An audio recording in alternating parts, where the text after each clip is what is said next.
नमस्कार, मैं सन्नी महतो। बिहार में चुनाव होने जा रहे 2025 में विधानसभा चुनाव में एक नया चेहरा निकल कर आया है, प्रशांत किशोर, जो काफी चर्चा में देखा जा रहा है। मैं बता दूं, प्रशांत किशोर भारत के एक मशहूर राजनीतिक रणनीतिकार, चुनाव प्रबंधक और समाज सेवी है। उन्हें आमतौर पर पीके के नाम से भी जाना जाता है। प्रशांत किशोर का जन्म बिहार के बक्सर जिले में हुआ था। वे पहले से एक पब्लिक हेल्थ एक्सपर्ट थे और संयुक्त राष्ट्र यूएन में भी काम कर चुके हैं। प्रशांत ने भारत की राजनीति में चुनावी रणनीतियों के लिए प्रसिद्ध हुए। प्रशांत किशोर भारत के बड़े बड़े नेताओं के साथ काम कर चुके हैं। प्रशांत जब यूएन से भारत आया तो 2011 से 12 में गुजरात के तत्कालीन मुख्यमंत्री नरेंद्र मोदी के साथ काम किया और 2014 के लोकसभा चुनाव में मोदी की जीत में अहम भूमिका निभाई। प्रशांत किशोर ने अलग अलग पार्टियों के साथ काम कर चुका है। 2014 में नरेंद्र मोदी के साथ काम कर चुका है। 2015 में नीतीश कुमार बिहार विधानसभा, 2017 में कांग्रेस उत्तर प्रदेश में काम कर चुका है। 2021 में ममता बनर्जी टीएमसी पश्चिम बंगाल में भी काम कर चुका है। 2021 में डीएमसी यानी तमिलनाडु में भी काम कर चुका है। प्रशांत किशोर ने 2015 में एक संस्था बनाई जिसका नाम इंडियन पॉलिटिकल एक्शन कमेटी यानी आईपैक नाम से रखा गया। संस्था बनाई जो चुनावी कैंपेन चलाने की रणनीति बनाने में मदद करती है। प्रशांत किशोर को इलेक्शन चाणक्य भी कहा जाता है क्योंकि उनकी बनाई रणनीतियां कई बार पार्टियों की जीत का कारण बनी। 2014 गुजरात के लोकसभा चुनाव में बीजेपी की ऐतिहासिक जीत के बाद प्रशांत किशोर ने सोचा कि भारत में भी एक प्रोफेशनल राजनीति कंसिस्टेंसी संगठन होना चाहिए जो नेताओं और पार्टियों को चुनावी राजनीति बनाने, कैंपेन मैनेज करने और जनता से जुड़ने से मदद करेगी। प्रशांत किशोर ने इसी सोच में आईपैक की शुरुआत, लेकिन बीजेपी के कई नेताओं को यह अच्छा नहीं लगा। ज्यादा अमित शाह को सबको लगने लगा कि वह धीरे धीरे ज्यादा पावरफुल होते जा रहा है। फिर प्रशांत का सपना यहीं पर टूट गया। धीरे धीरे प्रशांत को बीजेपी से बाहर कर दिया गया। प्रशांत किशोर को लगा कि 2014 के लोकसभा चुनाव जीतने के बाद उन्हें दिल्ली में कोई बड़ा पोस्ट मिलेगा, लेकिन प्रशांत किशोर को धीरे धीरे मोदी से यानी कोई कांटेक्ट नहीं होने लगी। जब उन्होंने एक दिन मोदी से बात किया तो मोदी ने बोला कि अब जो भी काम है वो सब अमित शाह ही संभालते हैं। फिर वो अमित शाह से मिलने गए पर अमित शाह ने कोई भी रिस्पॉन्स नहीं दिया, लेकिन ऐसा कुछ हुआ नहीं। प्रशांत ने 2015 के चुनाव बिहार में आया। उस समय नीतीश कुमार जेडीयू, लालू आरजेडी और कांग्रेस को मिलाकर महागठबंधन बना लिया। इसके पीछे प्रशांत किशोर का दिमाग चल रहा था। प्रशांत अपना आईपैक का पहला टेस्ट बिहार विधानसभा से किया। प्रशांत किशोर हमेशा से चुनावों में सोशल मीडिया का प्रयोग करते। 2015 के चुनाव में महागठबंधन ने बड़ी जीत हासिल की और नीतीश कुमार फिर से मुख्यमंत्री बन गए। यहाँ से आईपैक की शुरुआत पूरे देश में बनने लगी। भले ही आईपैक की आधिकारिक शुरुआत 2015 में हुई, लेकिन इसकी नींव 2014 लोकसभा चुनाव से जुड़ी है। प्रशांत किशोर ने उस वक्त नरेंद्र मोदी के लिए चाय पे चर्चा, 3D रैली और सोशल मीडिया से की। उस समय कंटेनर से गाँवों गाँवों नरेंद्र मोदी का प्रचार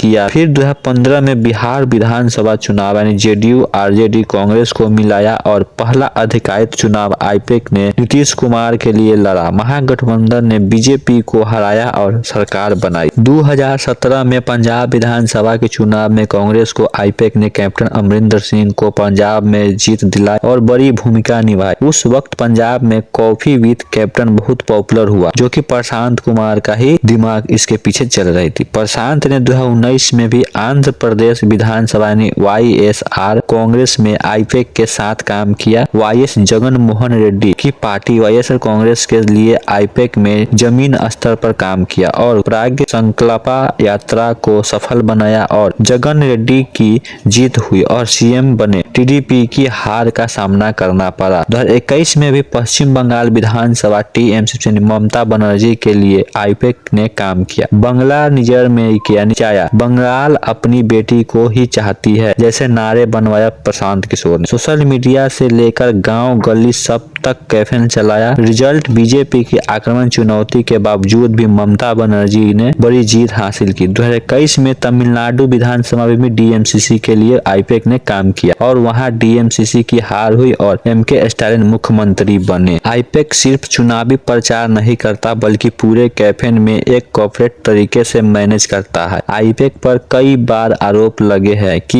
यह सिर्फ जीतने की राजनीति करता है, विचारधारा की परवाह नहीं करता है। कभी बीजेपी के साथ काम करता है तो कभी कांग्रेस, कभी फिर टीएमसीसी या कभी जेडीयू। इससे कई लोग पॉलिटिकल कंसिस्टेंसी बिजनेस मानते हैं। इसके बाद भी प्रशांत किशोर की भारत में एक अलग पहचान दिलाई और आज आईपैक आज भारत का सबसे बड़ा प्रभावशाली पॉलिटिकल एक्शन ग्रुप बन चुका है। कहा जाता है जो ज्यादा पैसा दे उस पर प्रशांत काम करने के लिए तैयार रहे हैं। हैदराबाद के इस इवेंट में भी प्रशांत ने कहा कि वह अब चुनावों प्रचार छोड़ने वाले हैं। उनसे पूछा गया कि क्या वे पार्टी ज्वाइन करेंगे तो उन्होंने जवाब दिया कि वे बड़े बड़े नेताओं के साथ बहुत काम कर चुके हैं, अब वे जमीन स्तर पर लोगों को साथ काम करना चाहते हैं। लेकिन इस ऐलान के एक महीने बाद ही 16 सितंबर 2018 को ही प्रशांत नीतीश कुमार के जेडीयू में शामिल हो जाते हैं। प्रशांत किशोर को पार्टी ज्वाइन करने के बाद कहा जाने लगा कि वे अब नंबर 2 पे हैं। केवल एक महीने के बाद ही प्रशांत किशोर को जेडीयू पार्टी का नेशनल वाइस प्रेसिडेंट बना दिया जाता है। इधर 2019 के लोकसभा चुनाव आ जाते हैं। इस चुनावों में भी जेडीयू और बीजेपी दोनों साथ थे। इस चुनाव में नरेंद्र मोदी की जीत होती है और वे दोबारा से प्रधानमंत्री बन जाते हैं। अपने दूसरे कार्यकाल में मोदी सरकार नागरिकता संशोधन कार्य लोग लेकर आता है, यानी सीएए लेके आता है। प्रशांत ने नीतीश को बार बार चेतावनी देने के बाद भी सीए कानून की आलोचना की। उन्होंने कहा सीएएनसी या सरकार को एक ऐसा इंक्लूसिव कानून देता है जिससे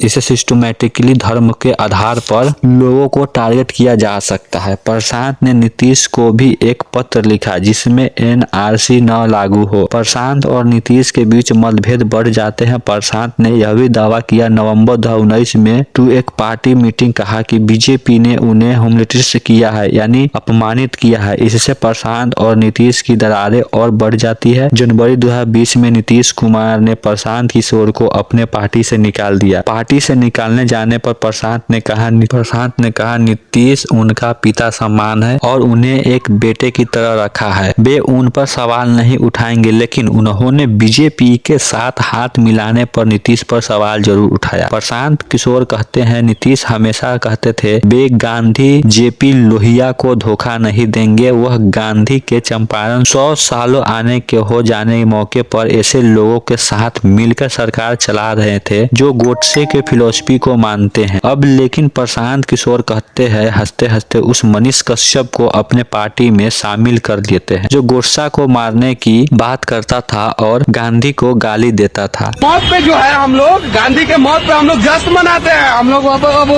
वो डर खत्म, भारत खत्म। अब नीतीश कुमार ने दावा करता है कि प्रशांत किशोर बीजेपी का आदमी है। मोदी और अमित शाह के कहने पर वह पार्टी में 2 बार मिलाया है। हालांकि प्रशांत किशोर इसको न मानते हुए नीतीश कुमार को झूठी ठहराता है। फिर साल 2020 में कांग्रेस से दोबारा संपर्क किया और कहा उनके पास एक प्लान है जिससे 2024 विधानसभा चुनाव में पार्टी को मदद मिलेगी। इस बार कांग्रेस से बात आगे नहीं बढ़ सकी। मार्च 2021 में प्रशांत ने साल 2021 में पश्चिम बंगाल में हुए चुनाव यानी टीएमसीसी ममता बनर्जी चुनाव प्रचार संभाला। यह प्रशांत कुमार का करियर का बीक था। 4 महीने पहले ही ट्विटर पर ट्वीट कर दिया कि मीडिया कितनी भी हाईलाइट बनाई लेकिन बीजेपी बंगाल में डबल डिजिट क्रॉस नहीं करेगी। अगर करती है तो वह यह काम छोड़ देंगे। प्रशांत किशोर का यह कॉन्फिडेंस सही साबित हुआ। बंगाल में बीजेपी की मात्र 77 सीटें आई और यानी 100 से भी